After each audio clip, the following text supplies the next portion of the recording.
Welcome to Whores Talk Horror. We're not really whores. We just like wordplay. Hello and welcome to Whores Talk Horror. I'm Sharon. And I'm Melinda. Welcome to our very special, heartwarming, fun-filled Christmas true crime episode. Okay, it's not all heartwarming, but we decided to make it somewhat fun. We have a couple of serious stories and a couple of not so serious stories to share with y'all. So grab a glass of nog, curl up in front of the fire. If you don't have a fireplace, I don't know, go sit in front of your radiator or heating duct. Candle will work. And join us for our first Christmas true crime episode. And I do not have nog, but I do have a glass of podcast juice, aka sparkling wine, because it's Sunday Fun Day. All right, let's get started with our first story. We have the disappearance of the Sodder children, which I have not heard of this story before. And when I told Mindy I was going to do it, she said she heard of it, but she didn't know all the details. So hopefully you'll learn a little bit new, but goddamn, I can't believe I never heard of this story before. It is crazy. All right, so let's get into this. On Christmas Eve in 1945, a fire destroyed a home in Fayetteville, West Virginia. George and Jenny Sodder lived in that home with 9 of their 10 children. That is a lot of children. That is a lot. Their oldest son, Joe, was overseas fighting in WW2. I was going to say, did the last children have to sleep out in the shed or something? Man, I don't know how they had room for 10 kids, but hey, man, back in the day, they'd sleep on the floor, right? Probably, or share beds. George and Jenny Sodder were able to escape their burning house with 4 of their children. The remaining 5 Sodder children were never accounted for. A little bit of background on the family. George and Jenny Sodder were Italian immigrants who came to the U.S. separately as children. George started his own trucking company in West Virginia, and the two were a respected middle-class family and also apparently huge opponents of birth control because, once again, 10 children. Okay. 1940. When is this? 1940s? 1945. Okay. I believe birth control existed back then. In some form, at least. And seriously, George also had strong political opinions he expressed, which some people did not like, especially in the immigrant community. He was strongly opposed to Italian dictator Benito Mussolini. So at 12:30 a.m. on Christmas, Jenny Sodder woke up to the phone ringing. She answered the phone, and a woman whose voice she did not recognize asked for a name Jenny was not familiar with. She heard other voices in the background, along with clinking glasses and weird laughter. When Jenny got off the phone, she checked on her children.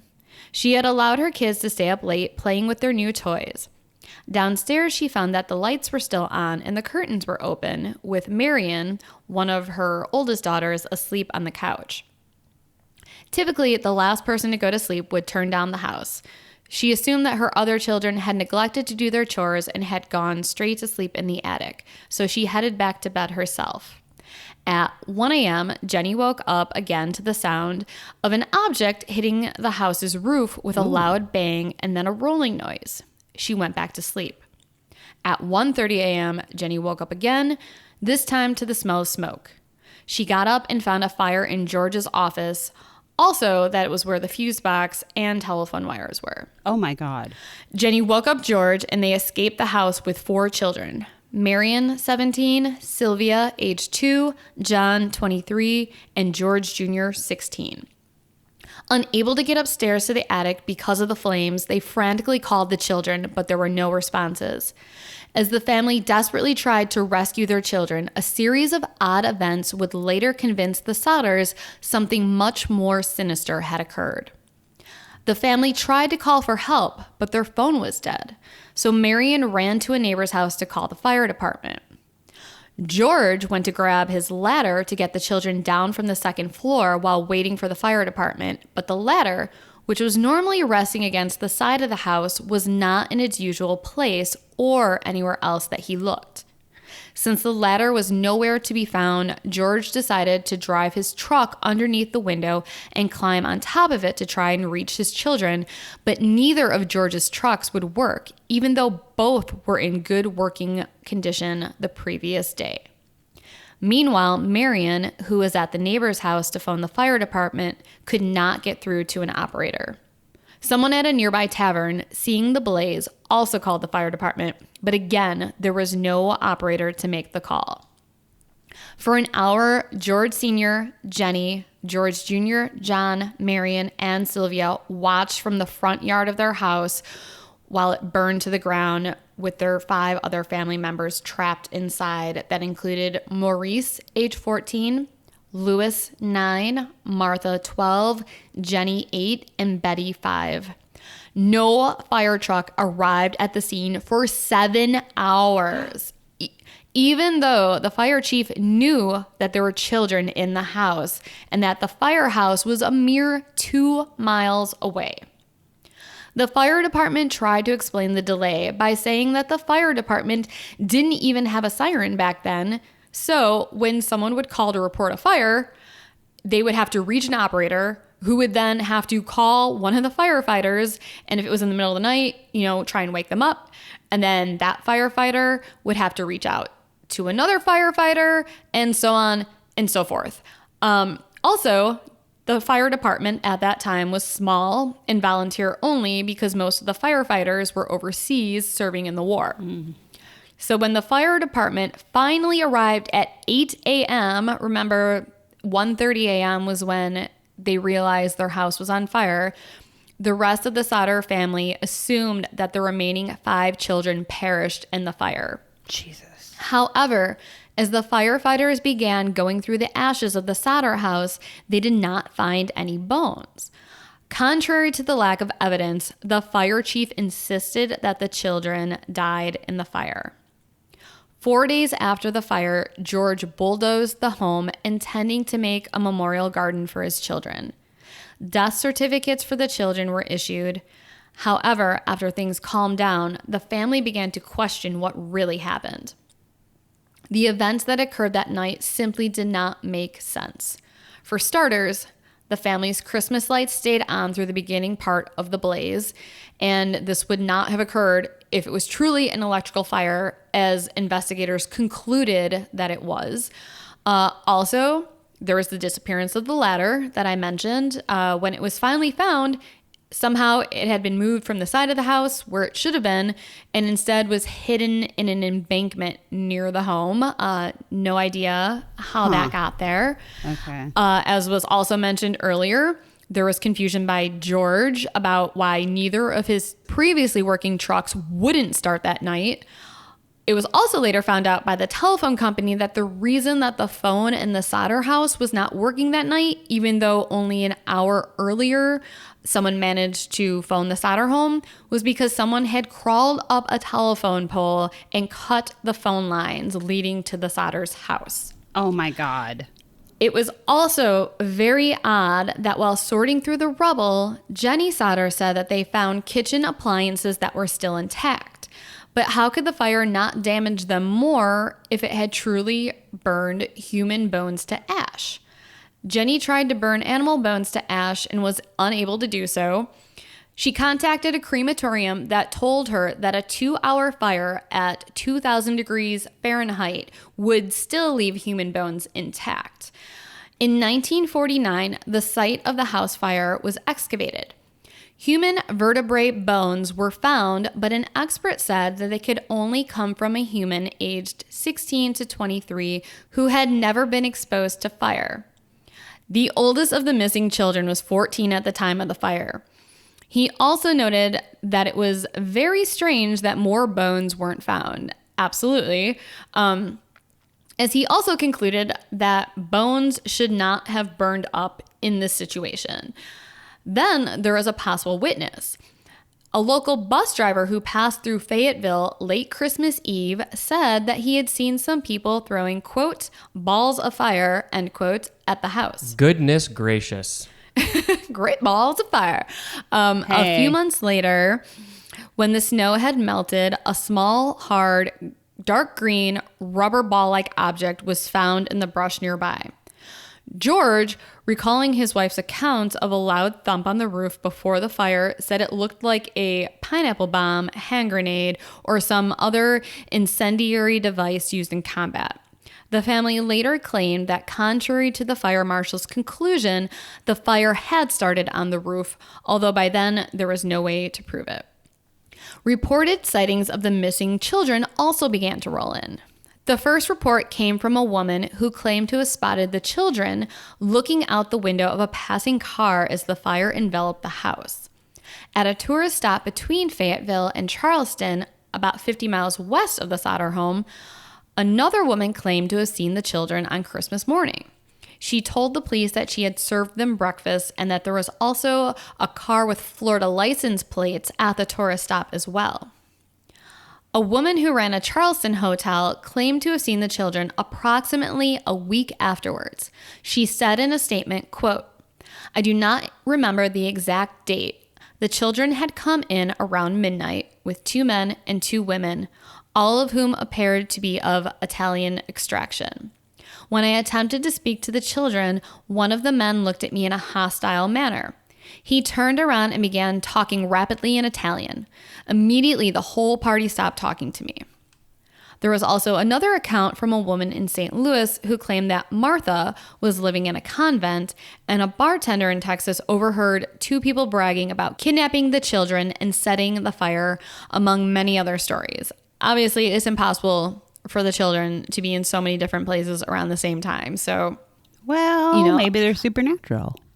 I'm kidding. Sorry. Keep Don't going. think that's the case here. But yeah. So, it's just obviously you have to kind of follow up on all the leads. And, it made George and Jenny begin a campaign to find out what really happened. And the case of the Sodder children would become an enduring mystery, which would fascinate America for decades. Obviously, since it's 2020 and we are still talking about this today. I mean, this case is truly baffling, and we will kind of discuss that a little bit more after I finish the rest of the details of this story. But man, the couple just knew in their hearts that this was deliberate. Not only that, but no sign of the children meant that their children were still alive. They were out there somewhere, out there with someone. One of the strongest theories which George and Jenny came to believe was that their children had been abducted by the Sicilian mafia in retaliation for Italian immigrant George's outspoken criticism of Mussolini and the fascist government back in his homeland. 2 months before the fire, a traveling insurance salesman tried to sell George a policy, but when George declined, he was shocked by the salesman's response. So this is from the salesman, quote, "Your goddamn house is going to go up in smoke and your children are going to be destroyed. You're going to pay for the dirty remarks you've been making about Mussolini," end quote. Around the same time, a stranger appeared at the home asking George, who owned a trucking company at that time, he asked him about hauling work. And walking to the back of the house, the stranger pointed out 2 fuse boxes and said, quote, "This is going to cause a fire someday," end quote, even though George had just had his wiring checked by the local power company, who pronounced it safe. And just weeks before the fire, some of the Sodder children had noticed 2 people in a car watching them on their way home from school, and they told their parents about it. But despite the suspicions, the family never received any communication from the Italian mafia, who were known for using kidnapping to extort money from their victims' families. And 2 years after the fire, George and Jenny went directly to FBI Director J. Edgar Hoover to ask for help in investigating the disappearance of their 5 children. He agreed to help if local authorities would allow it, but inexplicably, the Fayetteville police and the fire departments would not allow the FBI to investigate. So the Sodders could not think of any reason why they would refuse to do so, unless there was some sort of cover-up. So they contracted a private investigator named Cece Tinsley, who discovered that the insurance salesman that threatened George was actually a member of the coroner's jury that deemed the fire accidental, further adding to this mystery. I know. It goes deep. There's just, yeah, we'll get to that. We'll discuss it. He also found out that the fire chief, F.J. Morris, had confided to a local priest about how he had discovered a human heart in the ashes and hid it in a dynamite box and buried it at the scene.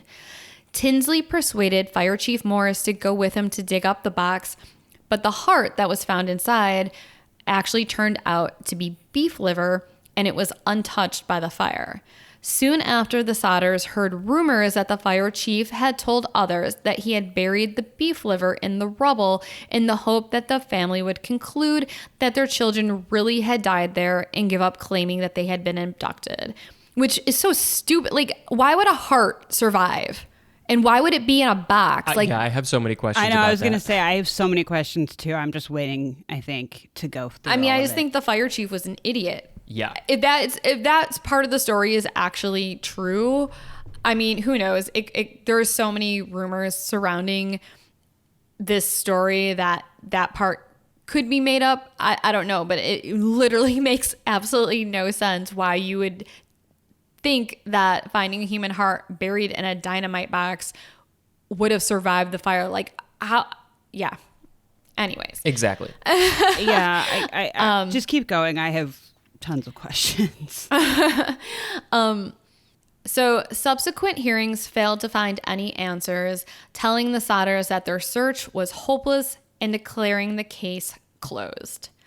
Undeterred, George and Jenny erected a billboard along Route 16 near the scene of the fire, offering a $10,000 reward for information leading to the recovery of their children.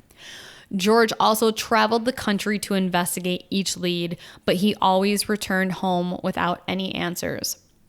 In 1968, more than 20 years after the fire, Jenny went to get the mail and found an envelope that was addressed only to her. It was postmarked in Kentucky with no return address, and it contained a photo of a man in his mid-20s with features comparable to their oldest son, Lewis, who was only 9 years old at the time of the fire. By the way, $10,000 in about 1950 is a little over $100,000 today. Damn. That was Wow. what they were offering. I wonder where they got that money from. Or they may not have had it. They might have just said anything to try and get somebody to give them answers. Good point. So on the back of the photograph was a handwritten note that read, quote, Lewis Sodder, I love brother Frankie, ill boys, which I'm not sure what that means. It was literally IL boys. Huh. And then A90132 or possibly A90135, which I don't know if that was like a license plate of a car. Yeah, no one really knows what any of that meant, but most people familiar with the case believe that it was just a cruel prank, especially since there was no Sodder child named Frankie. But still, the man very much resembled Lewis and had like the same dark curly hair, dark brown eyes, same nose, same eyebrows. So the Sodders hired a private detective and sent him to Kentucky to investigate, but they never heard from him again. What the fuck?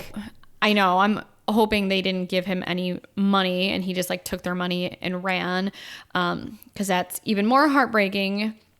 And then even sadder on top of that, George and Jenny, they put the photograph along the other photographs on that billboard, and they also enlarged the photo and hung it over their fireplace, which is just like, oh, so heartbreaking. Yeah. But yeah, they never lost hope that they would find their children. In an interview in 1966, George, now age 71, said, quote, time is running out for us, but we only want to know. If they did die in the fire, we want to be convinced.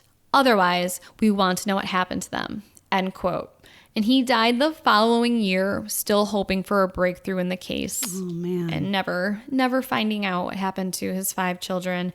And Jenny, she lived the rest of her life in isolation, wearing only black. And she had done that since the fire as a sign of mourning for her kids.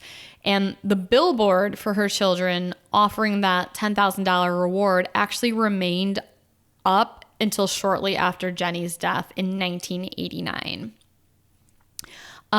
Their quest for answers was then taken up by their grown-up children, or their now grown-up children, but all but one of them had passed away without ever finding any answers. And the last surviving Sodder child is Sylvia, who was only 2 years old at the time of the fire. She's now 77 years old and is just as convinced as her parents were that her lost siblings did not die in the fire on that faithful Christmas Eve 75 years ago. She is still hoping that she will find out the truth before it is too late, and she still occasionally interacts with online sleuths in the hopes of finding answers before she too passes away. Wow. So that is the story of the Sodder children disappearance. So I honestly don't really know what to think about whether or not the kids were in the fire or not. I definitely think it was arson. I think you can make the case, like, without a doubt that this was arson. It was not an electrical fire. It was not an accident. But the part that just confuses me is, okay, so if people deliberately set this fire, one, did they plan on kidnapping some of the children? And if they did, how did they know where to find them? Like, how did they know that there was 5 kids in the attic? Or maybe they planned to start the fire in the attic, and so someone went up there and they happened to find the kids sleeping and made them leave. And I don't know, maybe they didn't realize how many kids were in the house, and they thought, okay, well, let's kill the parents or kill George or whatever, but let's save the kids. And then they only took half the kids. But also, how do you get 5 kids out of an attic without anyone in the household hearing or waking up? I mean, well, Jenny before heard... we even get that far, why? Yeah. I mean, clearly, like, this was the entire town that was behind this, it sounds like. Possibly. Or at least someone with connections to the police and fire department. Right. Because, like, the operator was unavailable even when somebody else tried to call.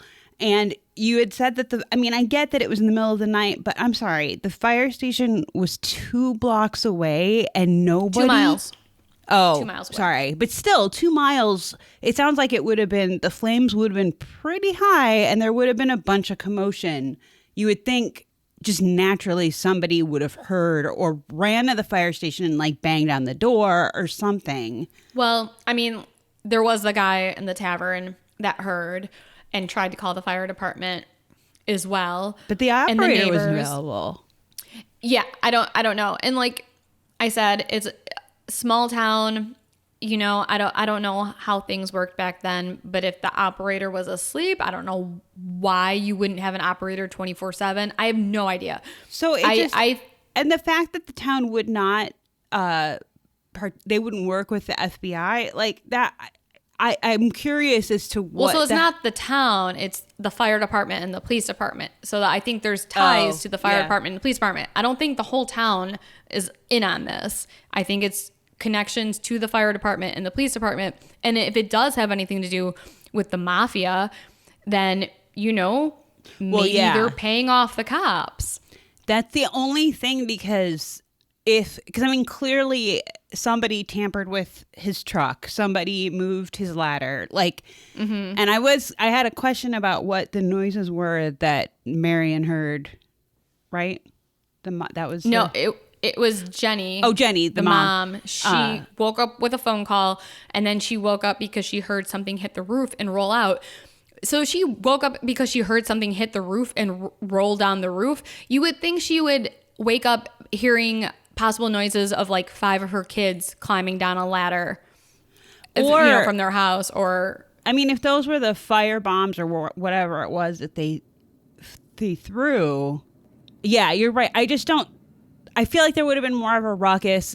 My brain is like freezing because there's too many questions because I'm just like, I just don't get it. Like, well, also, if there was 5 kids still trapped in the house, do you think you would think one of them would have started screaming, you know? Right. I mean, I know some people die of asphyxiation from the smoke if there's a fire, but I can't imagine that like all 5 of them would have didn't died wake up. Yeah. from the smoke. And also, if the fire department and the police department were part of this cover up, maybe there were bones found in the ashes and they just didn't tell the family that they found them. That's a good point, because that was what I was going to say is I could see like that's happened in other cases where like, you know, it's kind of a mercy that like you find out that the kids that were closest to the fire like never woke up. They died from smoke inhalation in their sleep. Like hopefully they didn't suffer. So like part of me was like, yeah, okay, I could see, especially if they're in an attic and it happened that fast and everyone's sleeping, like you're waking up, your reaction time is delayed. But yeah, why wouldn't there at least be evidence of them?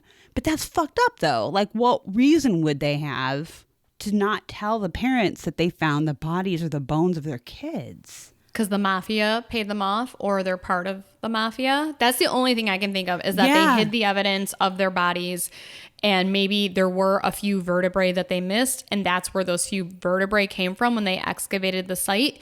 Because otherwise, then whose vertebrae are those? That just opens like a whole other mystery. And, you know, this is back in the 40s. So they Right. said that the vertebrae was from like a 16 to 23-year-old, and the oldest kid was 14. I mean, that's like a 2-year difference. Right. It could have been a vertebrae from a 14-year-old. I don't think science was super accurate back then. So, But then if they also found appliances that didn't melt, that's odd. well, I mean, I'm not a fire expert, so I don't. yeah, I was going to say, neither am I. So weird. Yeah, I don't know. But the whole thing is just very sad that like these parents, like that was all they thought about. It seemed like, I mean, the whole family, that's all they thought about for the rest of their lives, and never having an answer.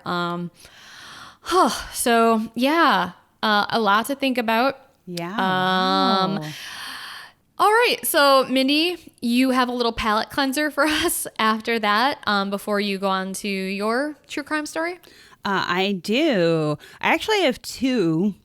They're relatively short, but they both kind of made me chuckle. So I just wanted we needed a little bit of a palate cleanser here. So this first story happened in South Carolina in 2006. And nobody got hurt. I'm going to say that at the beginning, so it's okay to kind of giggle. But in early December 2006, 42-year-old David Allen Rogers was caught drunk driving a float in the Anderson, South Carolina Christmas parade. To be precise, he was driving the truck that hauled the float for the local Steppin' Out dance studio, on which rode both adults and children, one of which was actually Rogers' own child.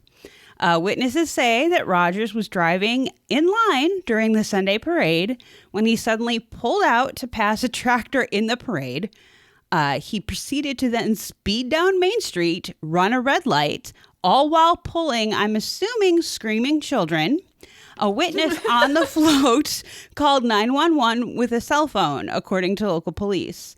Rogers gave officers a chase for 3 miles, again, pulling a parade float behind him, and then finally pulled over and tried attacking an officer. Cops found an open container in the truck that Rogers was driving, and he faced more than 3 dozen charges, including a DUI, 18 counts of kidnapping, and assaulting an officer. Is that 1 count per kid or per person? Oh my God. Yeah, Okay. but- So I'm just picturing like 18 children just like screaming. Like, I'm glad, I think it's funny because no one was hurt, obviously, but like just the visuals of that are 100%. And I immediately thought of the finale to Animal House, where they have their parade, ramming speed. Like, yeah, and anytime children are screaming in a comedic sense, it's just funny to me. So that's why this tickled me. I don't know. Okay. In David Allen Rogers' defense, I lived in a very small town for a while where tractors would drive down the street, and they do go very, very slow. Wait. I'm pretty sure, wasn't the tractor in the parade? I know, but he was drunk. He didn't realize Well, because that. he figured he'd probably go like 2 miles an hour. It's South Carolina. Like, it's a Sunday. So frustrating driving behind a tractor. I've done it before, and it sucks. Especially, when you can't easily go around it because it's a 2-lane road and there's speeding traffic coming the other way. So, I mean, I'm not condoning his behavior. I can just understand how frustrating it is. He was probably, like, oh, fuck this tractor, and then fuck this parade, and then just decided to take off. I think he forgot he was in a parade. Exactly. And he just thought he was driving. Well, so here's the thing, though. What about his kid? Because his kid was on the float. How embarrassing would that be to be like, holy shit, my dad's the one who got drunk and like got a DUI in the Christmas parade. Like, I don't know how old his kid was, but like, that's like 2 to 3 years of therapy when the kid grows up, if not more, for sure. I would have to imagine that, but still. At least. His kid is probably like, I'm never touching alcohol ever. He became a total teetotaler. Right? Oh. The second story I had was actually kind of based on a little joke that a friend of mine had with me in high school. Unfortunately, my high school dreams of a baby Jesus hood ornament are now shot. Sharon and I talk a lot about how we grew up, thankfully, before the world of YouTube and the internet.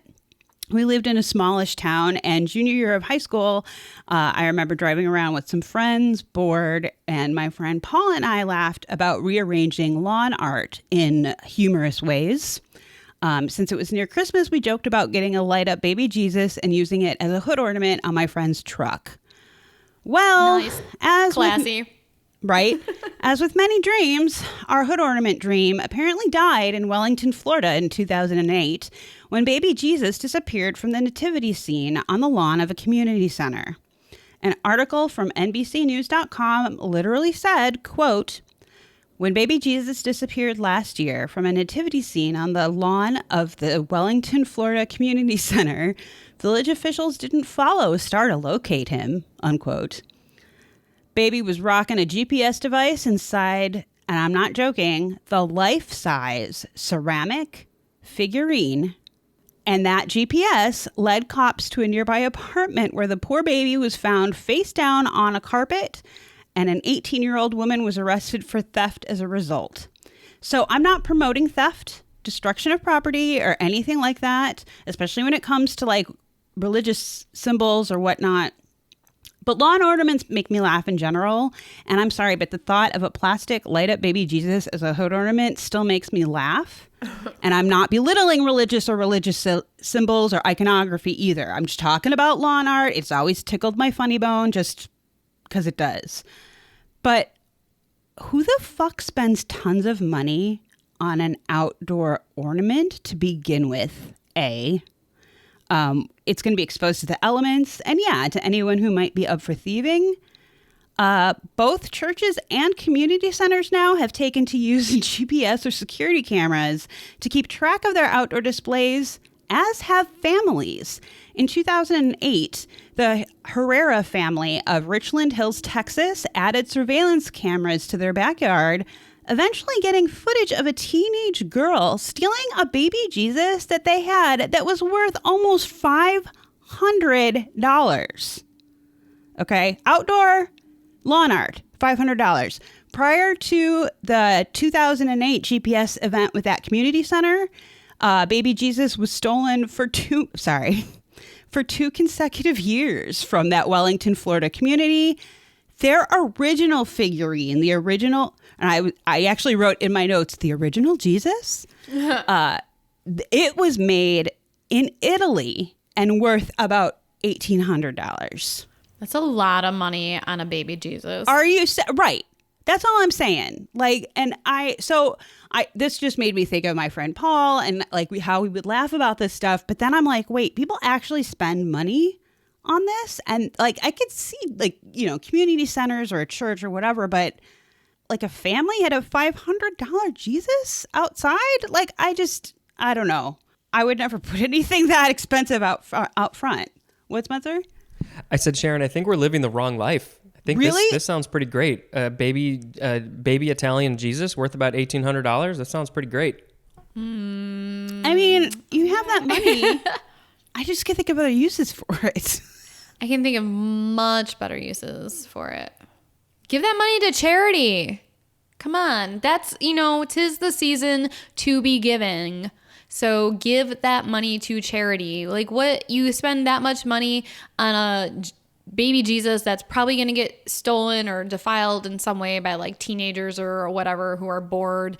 Like, get a plastic one for $20 and give the rest of that money to hungry, needy families around Christmas time. This is why I hate Christmas is because of the consumerism and like, it's just this focus on consumerism and excess and like, and it starts the day before Thanksgiving. It's just like the most American holiday of like, it's, worshiping the corporate dollar or the whatever the fuck I'm trying to say. It's just capitalist. It's a capitalist holiday. It's not a Christian holiday anymore. And it has like nothing to do with being kind or giving. It's like all about like punching people in the face over a fucking TV that's on sale at Walmart. Right.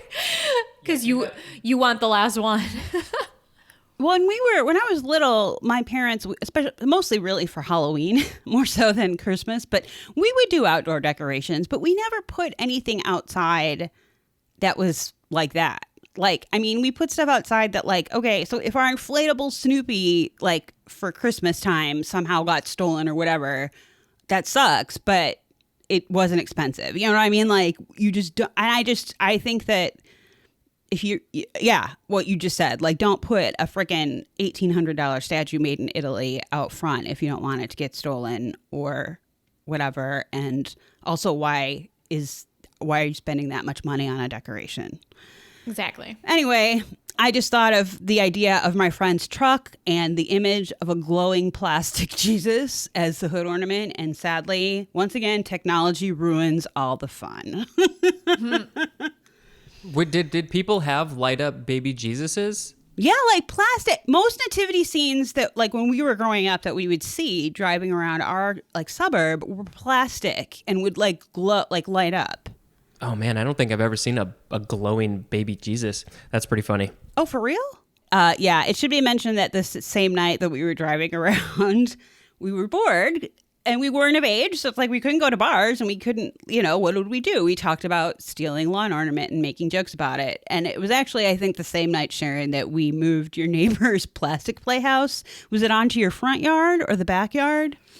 But I think it was our backyard. But it's super funny that you mentioned that because if you're new to the show, Mindy and I, we talk about synchronicities all the time. And so, yeah, that night that you took that plastic playhouse and put it in our backyard, something that happened like 20 years ago, and it's totally random. We actually talked about that just a few days ago on Thanksgiving with my mom. Aww. So, yeah. Spencer and me, we went over to my mom's house and it was just the three of us, like a small, like as safe and distanced Thanksgiving dinner as you possibly can during these times.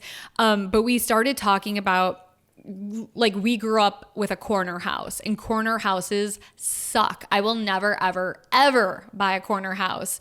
We had so many crazy things happen to us just because when you live on a corner, you have like an extra side of exposure to the neighborhood.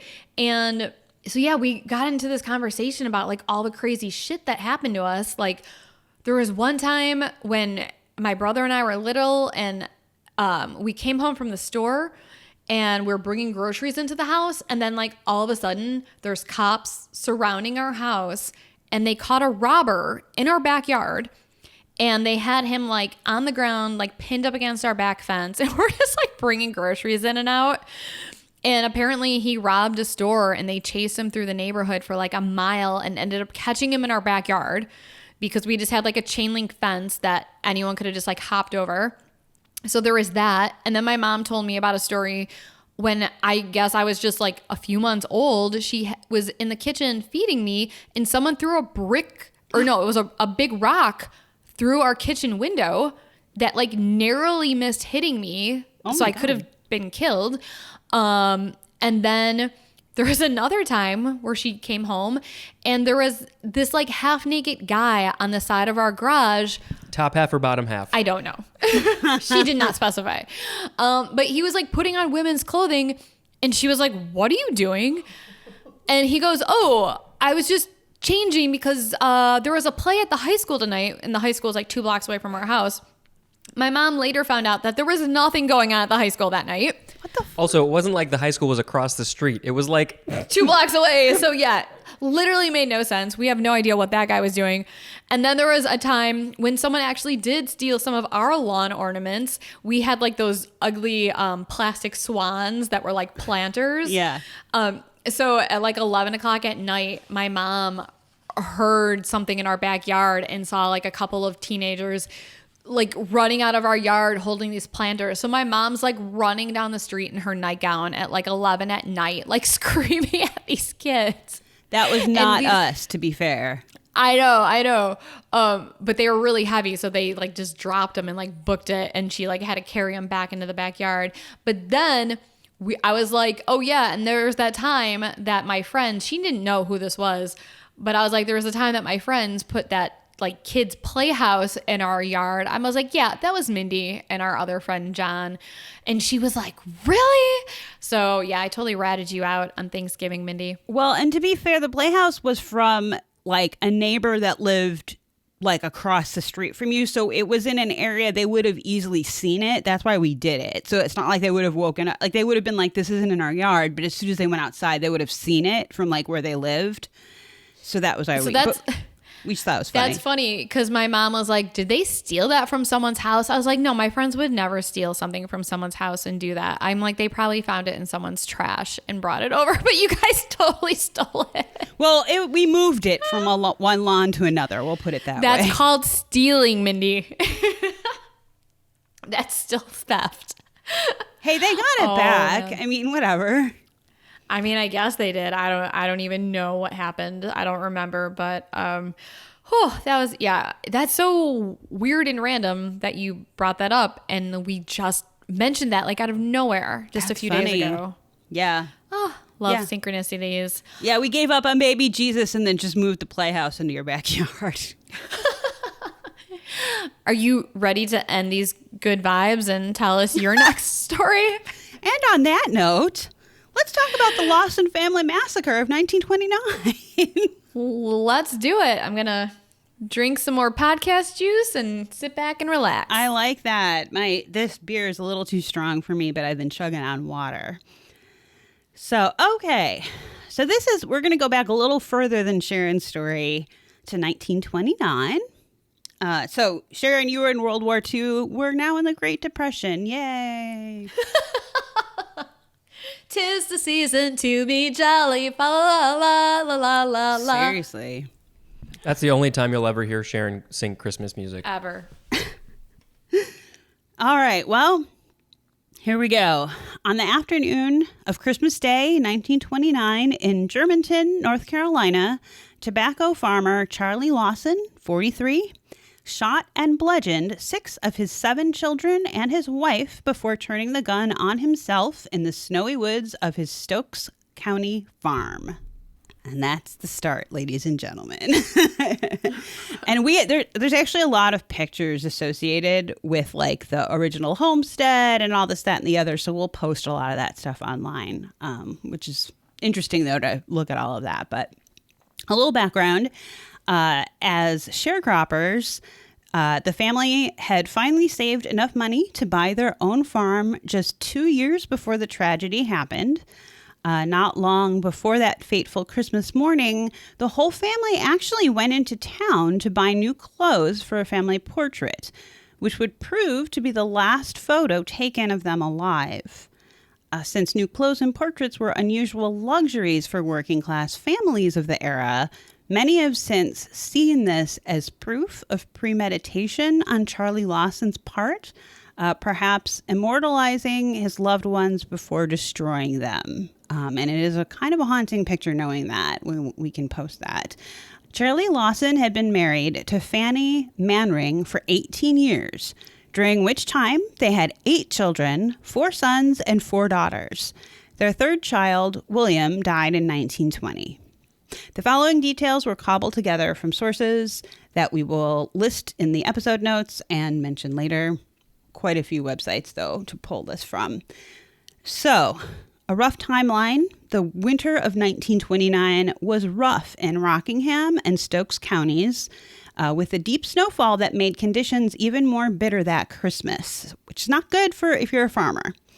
After shooting 2 of his daughters, Carrie Lee, 12, and Maybelle, 7, near the barn, Lawson made his way to the porch of his family's cabin and shot his wife, Fanny.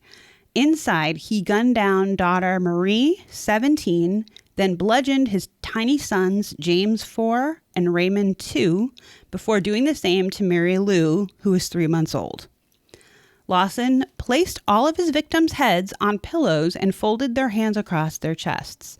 He used 2 stones from his tobacco barn as headrests for the 2 daughters he shot and bludgeoned outdoors. With the family's 2 dogs, Sam and Queen, Lawson retreated to the woods with 2 shotguns, stopping to wash his bloody hands in a creek. Footprints showed that he had paced in a circle around a tree, perhaps for hours, before shooting himself. Authorities found 2 notes in Lawson's pockets, scrawled on tobacco auction receipts. One read, "Trouble can cause ... and the other simply read, "Nobody to blame."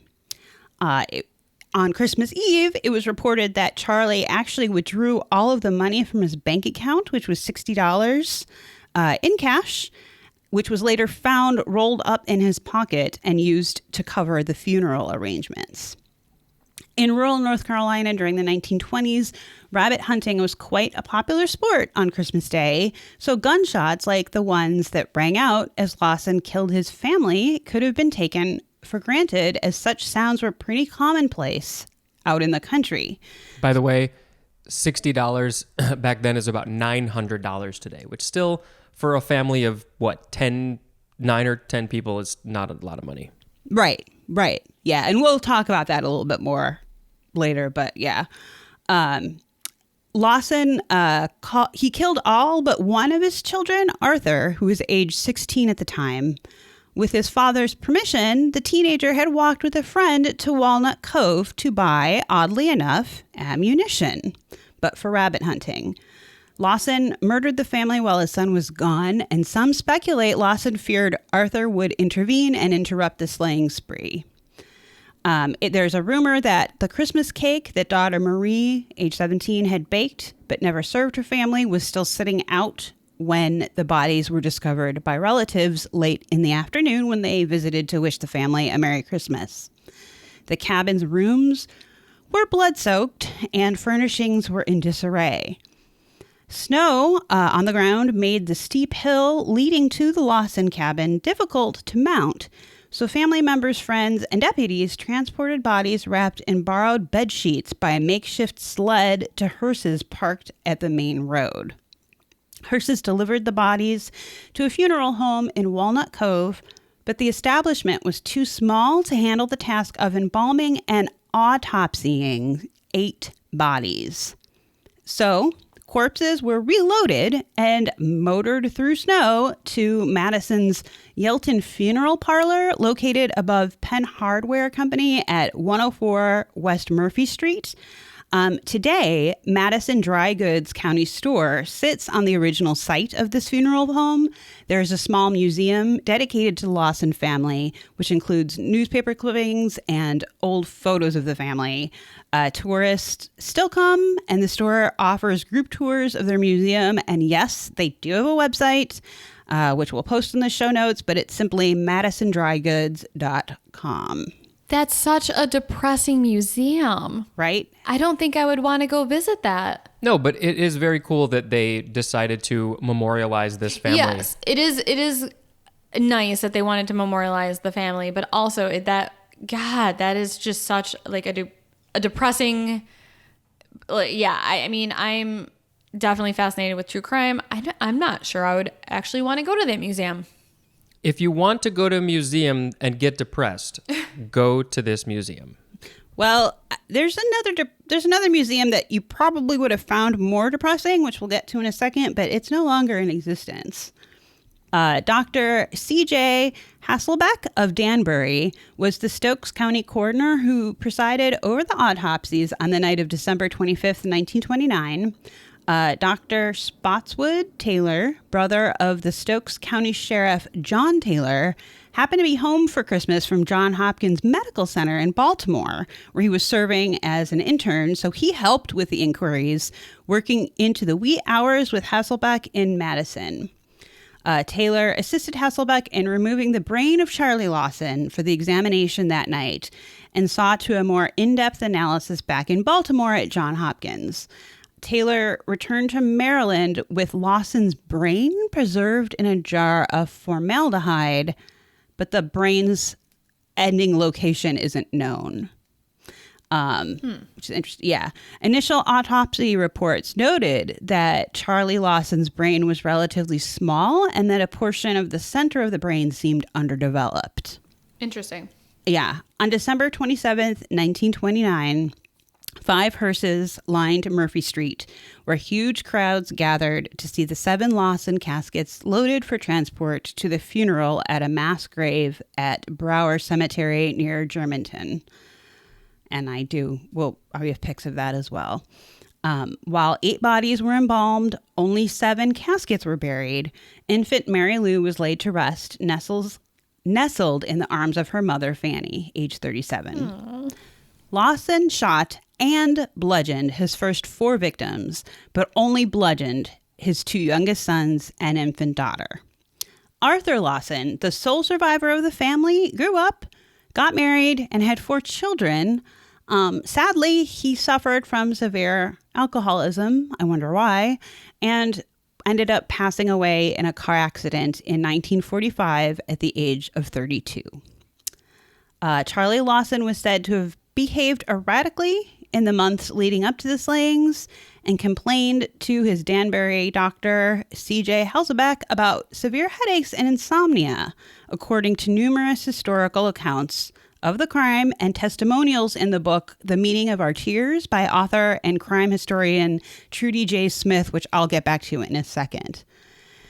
So what the fuck? Like, what happened? Why did this happen? Naturally, small town rumors and gossip abounded as to the reason for the slayings. And one rumor was, oddly, that Lawson hadn't committed the murders at all, that he was a witness to some sort of organized crime, and he and his family were murdered by gangsters to keep them quiet. So that's odd that was a theory, Sharon, in your story, too. That was probably the theory in like most murders. Yeah, this is true. I don't know how prevalent the mafia was. We should probably do a mafia episode one day and do a little research into that. Yeah, for sure. Some witnesses and family members reported that Lawson murdered his family because he felt ashamed for impregnating his oldest daughter, Marie, who was 17. Oh, no. Yeah, such theories are put forth in detail in Trudy Smith's book. Smith, the author, provided more support for this theory, including conversations with one of Marie's closest friends who claimed that Marie had told her that Charlie had gotten her pregnant. It should be said that no autopsy report ever detailed Marie Lawson as being pregnant, but I mean, who knows how hard they looked or if that was something they even looked for, you know. That was what I was going to ask. Yeah. Was there any sort of evidence in the autopsy that would suggest that she was even pregnant? Ugh. Yeah. Soon after the funerals, Sharon, you had mentioned fun museums to go to. Unfortunately, this one is no longer open, but soon after the funerals, a brother of Charlie Lawson opened the crime scene for macabre tours. The cabin Of course. Why not make money off your family's tragedy? It's the American way, right? Yeah, well, the cabin was left disheveled and bloodstained for authenticity. Marion Lawson defended his decision to offer tours of his brother's home, claiming he needed to raise money for Lawson's orphaned son, Arthur, to use in settling the farm's mortgage. Bullshit. Bullshit. Among the thousands of visitors to the house from across the nation, one of which was the infamous mobster John Dillinger, freshly escaped from prison. He reportedly made a side trip to Germantown with his girlfriend and a criminal associate while en route to Florida. Dillinger is said to have left a note on the door of an area lawman mocking him for missing America's Most Wanted of the era, according to accounts in Smith's Chronicle. Wow. I had to add that. So what the fuck? Like, what happened? So Trudy... Yes, what did happen? Author Trudy J. Smith, who wrote The Meaning of Our Tears and the previously released White Christmas, Bloody Christmas, seems to think that incest was the main reason for those murders. Again, in the Meaning of Our Tears book, Smith claims to have two separate sources that claim that Marie confided in them that she was in fact pregnant. But also finances were an issue. It had been an especially dry year, and the Great Depression was right around the corner. Charlie had also apparently injured himself with a mattock to the head, which I had to Google, but a mattock is essentially like a pickaxe type thing. And he got it stuck in his head at one point while working on the farm. So ouch. That's a bad splinter. Right? So could that have caused brain damage to somehow just affect his decision making from then on, and maybe cause some sort of brain damage and made him do that to his family? That, or maybe he had some sort of mental illness to begin with. The autopsy did report that there was a part of his brain that was underdeveloped. So it could have been one or the other. We don't know, obviously, at this point. Yeah. And as we already know, that people who already have a mental illness, an injury to the head can worsen that and cause, like a... Who knows? Any possible range of things. A flip to switch? What the fuck am I trying to say? A flip has possibly been switched. I don't know. I can't talk. We'll just cut this out because obviously I've had too much podcast juice. All right. Anyways, go ahead. Sorry. No, it's okay. The one thing though, about the whole mental illness thing, I don't know that this is an argument against it necessarily. I don't think so. But the one thing to keep in mind is this seems to have been premeditated. Because like the whole thing about how he took his family for that nice portrait, like the week before, it just was odd. The withdrawal of his money from his bank account, like, it sounds to me like he was planning on doing it, but I mean, it could have been financial. It could have been mental illness. It could have been, public shame. It could have been anything. It seems like it was probably a combination of all those things between, maybe the wrath of his wife for finding out that he was having an incestuous relationship with his daughter and getting her pregnant. I mean, that's bad enough as it is. Right. But then having no money and having to take care of his family. And, in that case, people do crazy, crazy things. And then if he's already had some underdeveloped brain and then he's got this brain injury possibly from this pickaxe, who knows what could happen from that. And then he probably was like, at this point, I just want to end it all and not have to make them suffer any more than they have to. And so I'll kill them. But what's the point of withdrawing the money if he was going to kill himself? To pay for the funeral costs. I mean, but couldn't they have done that anyways if the money was still in the bank? I don't know. Mindy, why don't you know? Why aren't you I don't an know expert what on 1929 begging in the 1920s. family heritage things were going on with the law. I don't know. But All right, I forgive you. Speaking of survivors, not really, but sort of a transition. I feel bad for poor Arthur, the sole survivor who was the teenager who ran to the store while his dad decided to kill everybody. He did survive and unsurprisingly was an alcoholic for most of his life and died at the age of 32. That's so sad, leaving behind a wife and kids. But imagine his survivor's guilt. Jesus, I can't even. It's horrible. Yeah. So that's kind of a downer, but that's the story of the Lawson Family Massacre. That's the thing with true crime podcasts. And when we do true crime episodes, they're usually downers, but they teach you a lesson. Nobody said Horrors Talk Horror is all fun and games. That is true. No one has ever said that. But we can make it more fun because I have some more uplifting things to talk about. Oh, good.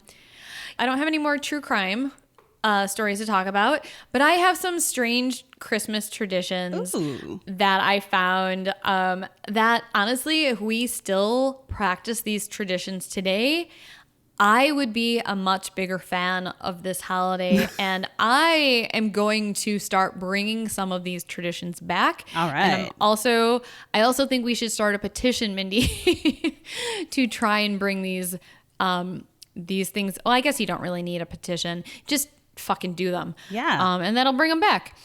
So Christmas actually used to be a much darker holiday than it is now. And I'm going to talk about some of the things that people used to do around Christmas that they don't really do anymore. All right. First, people used to tell scary ghost stories around Christmas.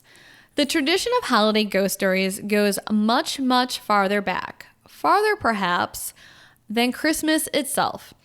When the night grows long and the year is growing to a close, it's only natural that people feel an instinct to gather together. At the end of the year, it also makes sense to think about people and places that are no longer with us.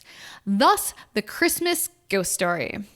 In the song, The Most Wonderful Time of the Year, if you hear the line, there'll be scary ghost stories and tales of the glories, which I never really paid attention to the words of that song, so I didn't even know that they said that. Me neither. But if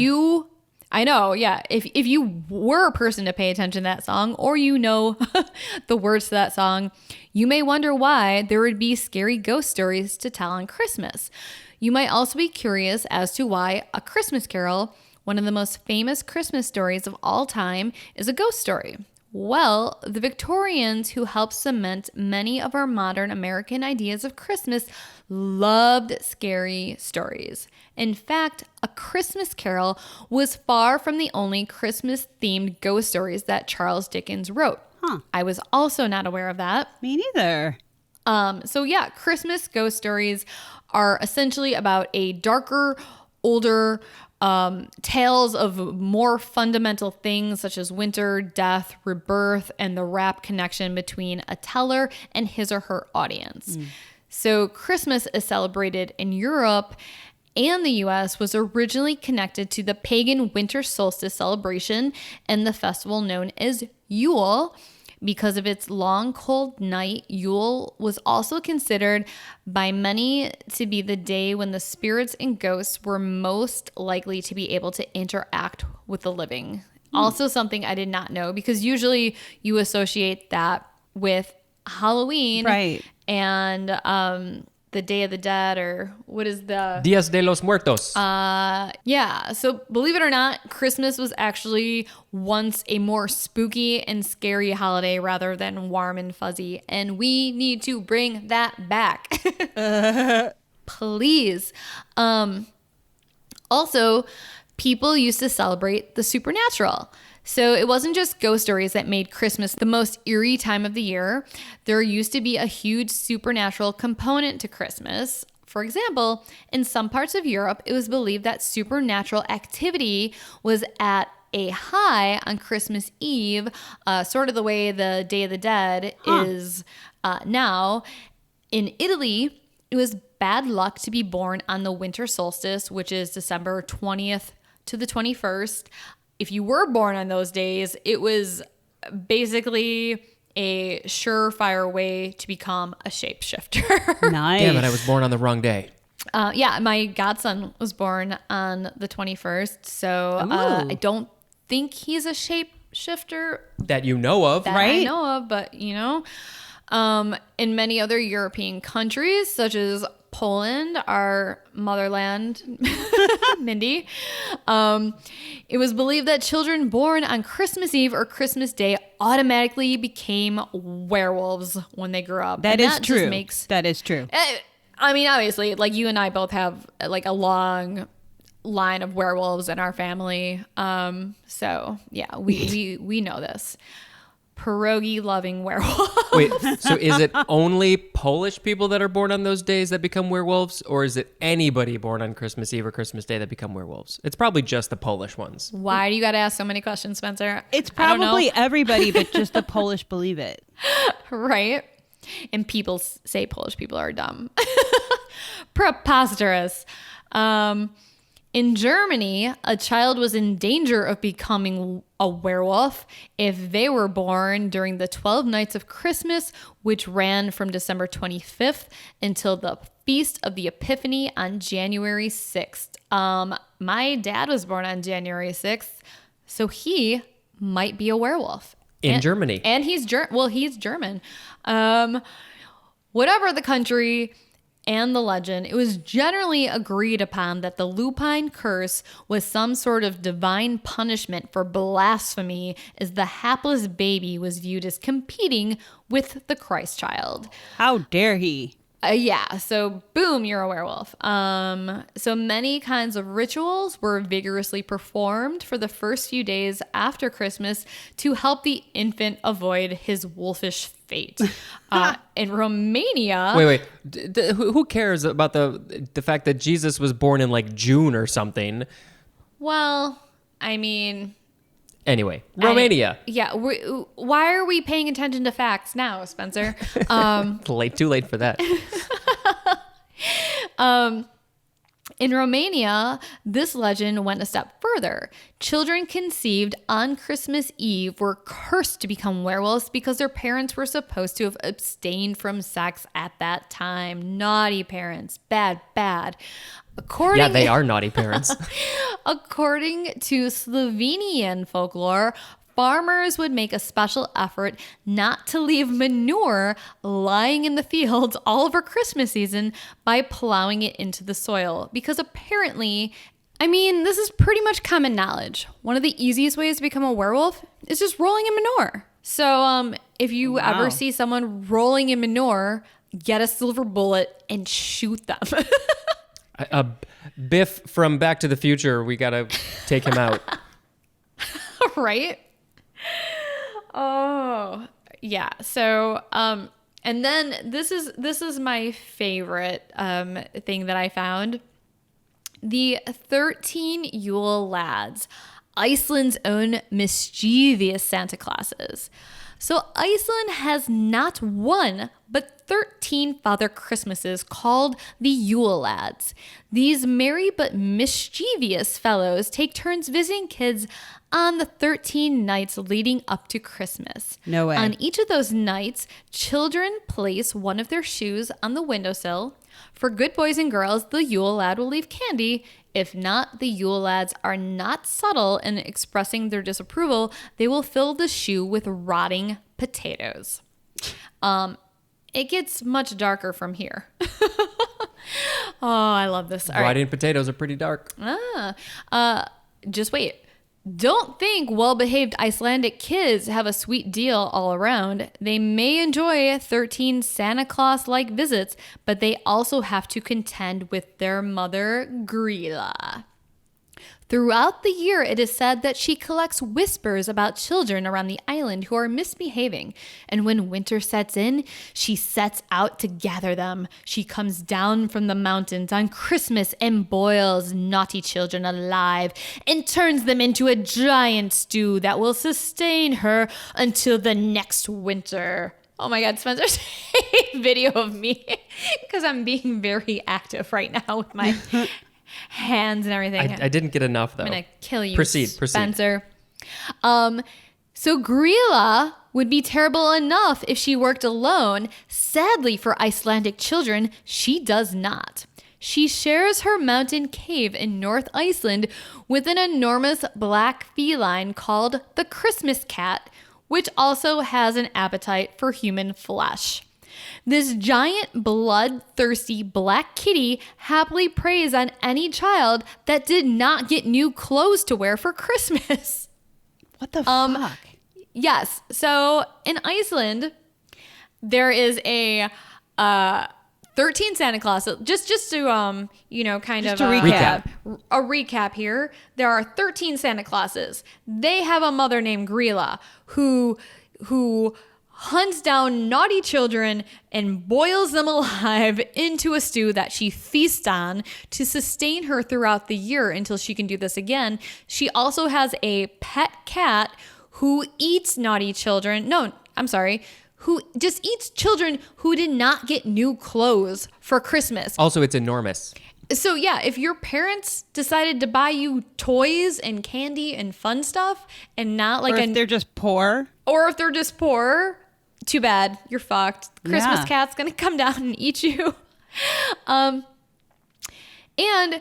Grilla also lives with her latest husband, a troll named, I apologize to anyone who is from Iceland. Icelandic language is very, very hard, and I'm going to fuck up this name. Lepoluthi? Yeah, I think Lepeluthi. Let's say that. Lepoluthi. Yeah, sure. I apologize if I mispronounced that. But he is actually the least threatening member of her family. He's completely browbeaten to the point of being pathetic. Perhaps out of fear of what happened to Grilla's previous partners, but he basically exerts no influence over her evil tendencies. I want to know about her previous husbands. Yeah, right? I do too. Yeah, good point. I assume they're part of a stew Yeah. At this point. and have been eaten by Grilla. Apparently, the Yule Lads used to be a lot more creepy than they are today, and in 1746, parents were officially banned from tormenting their kids with monster stories about these particular creatures. Today, they're mostly benign, save for the harmless tricks that they used to play. So imagine the government being like, no, these stories that you're telling your kids are just like way too brutal and scary. You are not allowed to tell these stories anymore. Please stop traumatizing your children. This is a country I want to move to. Awesome. I think that, come on. We need to have some of this in the U.S. This is fascinating. So now I'm going to read the names of the 13 Santa Clauses according to the National Museum of Iceland, which describes the Yule Lads as follows. There's Sheepcoat Clod, who tries to suckle ewes in farmers' sheep sheds. Okay. There is Gullygawk. He steals foam from buckets of cow's milk. There's Stubby, who is short and steals food from frying pans. We have Spoonlicker. Can you guess what he does, Mindy? Lick spoons? Ding, ding, ding. Wow, very on the There is- nose with their naming. Right. Well, of course, these names, I'm reading them in English. Still. They, They're much more poetic in Icelandic, probably. exactly, yes. But I would not even attempt to try and pronounce all 13 of these Santa Claus's names in Icelandic because I would fail miserably. Spoonlicker reminds me of one of those names. Do you remember that Tosh.0 bit he did where he made up fake names of things and he said, "Is it racist?" Yes. And I think they I were think not. Spoonlicker was one I of think them. it might have been Spoonface. Oh, yes, it was spoon But they were face. fake things that are not racist in any way, but he had to, people said if they felt it was racist or not. Yes, and Yeah. people did feel that spoon face was You're very such a spoon licker. was very racist. Okay. There's Pot Scraper, aka Pot Licker, who steals unwashed pots and licks them clean. That kind of sounds like Spencer, actually. Oh no, actually the next one sounds more like Spencer.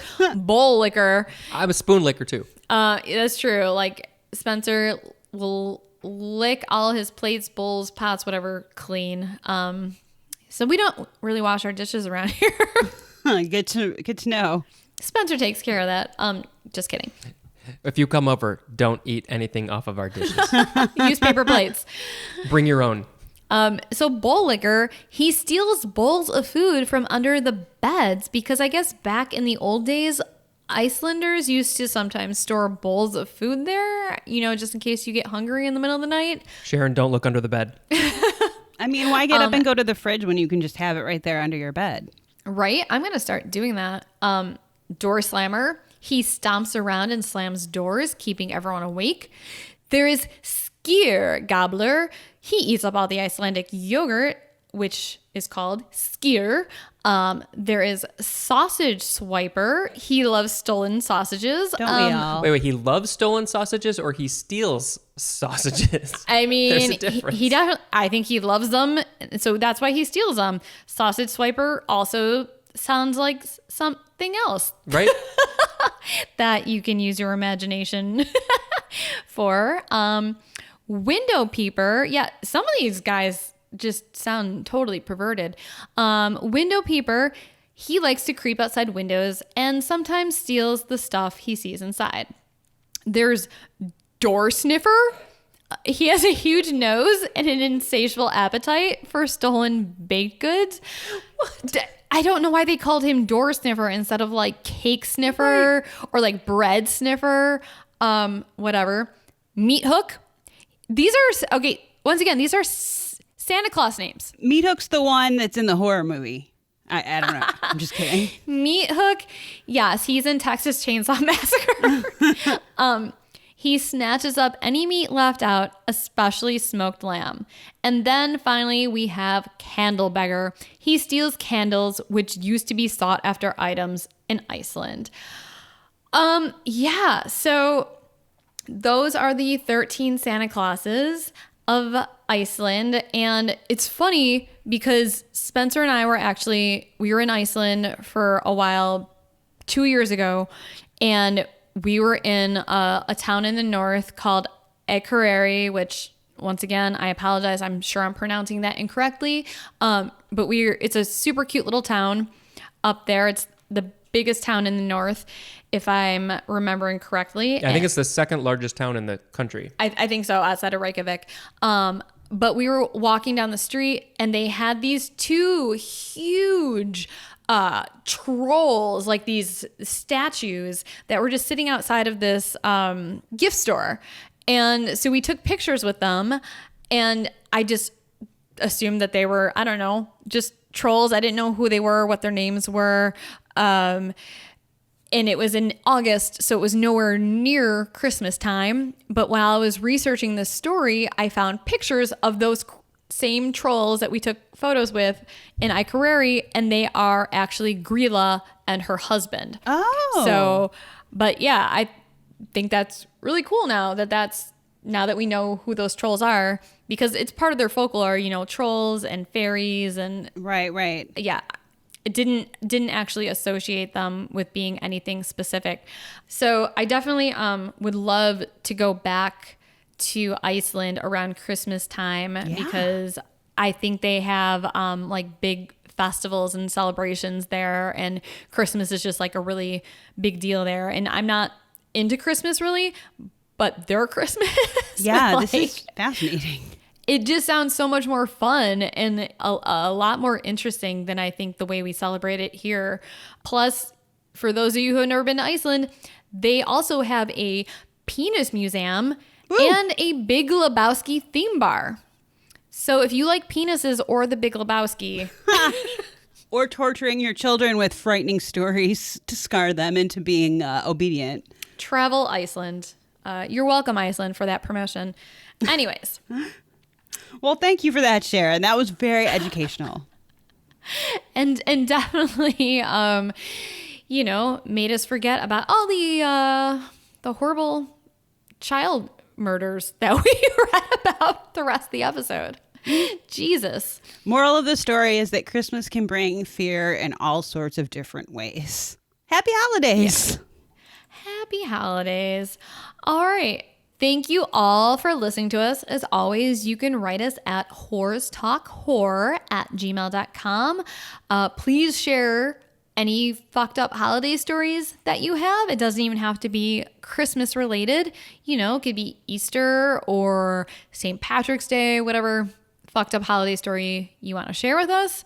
Also write us with your ghost stories, creepy stories. What else, Mindy? If you were ever in a cult and you got out and survived and you want to tell us about it. If you were born on Christmas Eve and you're a werewolf, we want to know about it.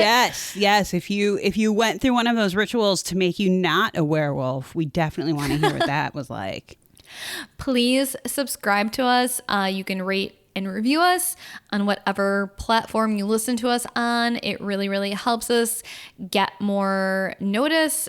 So if you're on Apple Podcasts and you're searching horror, our podcast will pop up higher than all the other tens of thousands of horror podcasts out there. The more people who subscribe and the more reviews we have, it just helps us get noticed. It's free to do. It doesn't take very long. We would really, really appreciate it. Also, Mindy, we have a Patreon. We do. Subscribe to us on Patreon. You can get early access to episodes, some random fun members only content posts. Sometimes we send you some cool fun stuff. So check that out. We have our upcoming 2020 horror movies, our year-end review coming up. We've probably watched combined about 50 movies. We're going to have a 2-part episode, so you're going to want to listen to that if you want some recommendations. Yeah, and always as always, please be kind to each other, be safe, and as always, thanks for getting creepy with us.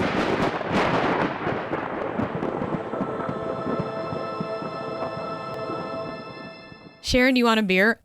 Oh my God.